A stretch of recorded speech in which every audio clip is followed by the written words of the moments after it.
আসসালামু আলাইকুম, welcome back to my channel. নতুন আরও একটি রেসিপি নিয়ে আপনাদের মাঝে হাজির হয়েছি।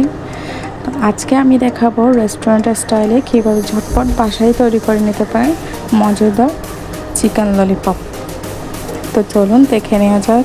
প্রথমে আমাদের লাগবে হচ্ছে চিকেনের যে উইংস ওইগুলা। এখন আমি এগুলাকে ললিপপ শেপের করে কেটে নিয়েছি। উইংসের যে ছোটো হাড়টা থাকে ওইটা আমি কেটে নিয়েছি। এইভাবেই করে নেবেন আপনারা। এখন হচ্ছে ম্যারিনেশন করে নিব। ম্যারিনেশন করার জন্য আমার লাগবে আদা রসুন বাটা,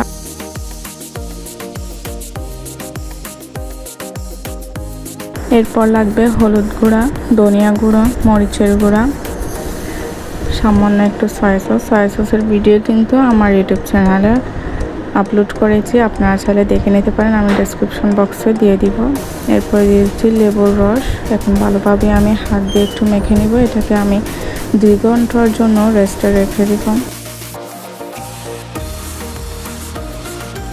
2 ঘন্টা পর ফিরে এসেছি। এখন দিয়ে দিব 1 টেবিল চামচ পরিমাণ কর্নফ্লাওয়ার, আর দিয়ে দিচ্ছি 1.5 টেবিল চামচ পরিমাণ ময়দা।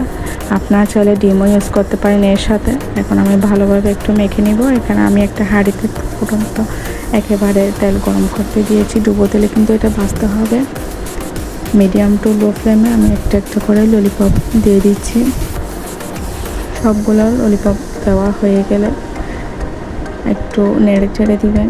এক পাশটা হয়ে গেলে বাকি অন্য পাশটাও উল্টিয়ে পাল্টিয়ে দিবেন।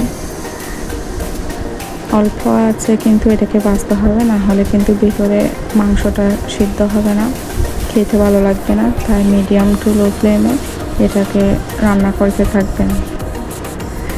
এবার এক পাশটা হয়ে গেলে আমি অন্য পাশটা উল্টিয়ে পাল্টিয়ে এভাবে গোল্ডেন ব্রাউন একেবারে করে নিব।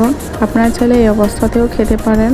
আমি কিন্তু এগুলোকে একটু সসের মধ্যে একটু ডুবিয়ে নেব, সেই জন্য আমি এখানে তেলের মধ্যে দিয়ে দিচ্ছি রসুন কুচি। রসুনগুলো একটু গোল্ডেন ব্রাউন কালার হয়ে গেলে আমি এর মধ্যে দিয়ে দিব টমেটো কেচাপ, টমেটো সস, এরপর দিয়ে দিচ্ছি সয়া সস। এখন এগুলোকে ভালোভাবে একটু নেড়ে চেড়ে দেবো। আমি সামান্য একটু পানিও দিয়েছি। পানিটা সামান্য একটু শুকিয়ে গেলে বেজে রাখা চিকেন ললিপপগুলো দিয়ে দিব। আপনারা চাইলে এখানে কাঁচামরিচও ইউজ করতে পারেন।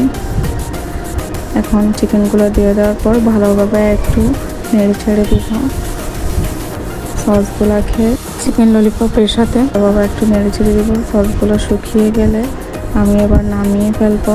দেখুন মাশাআল্লাহ, দেখতে যেমন সুন্দর হয়েছে, খেতেও কিন্তু অসম্ভব মজা হয়েছে। আমার ভিডিওটি আপনাদের কাছে কেমন লেগেছে অবশ্যই জানাবেন। আজকে তাহলে এ পর্যন্ত। সবাই ভালো থাকবেন, সুস্থ থাকবেন। আল্লাহ হাফেজ।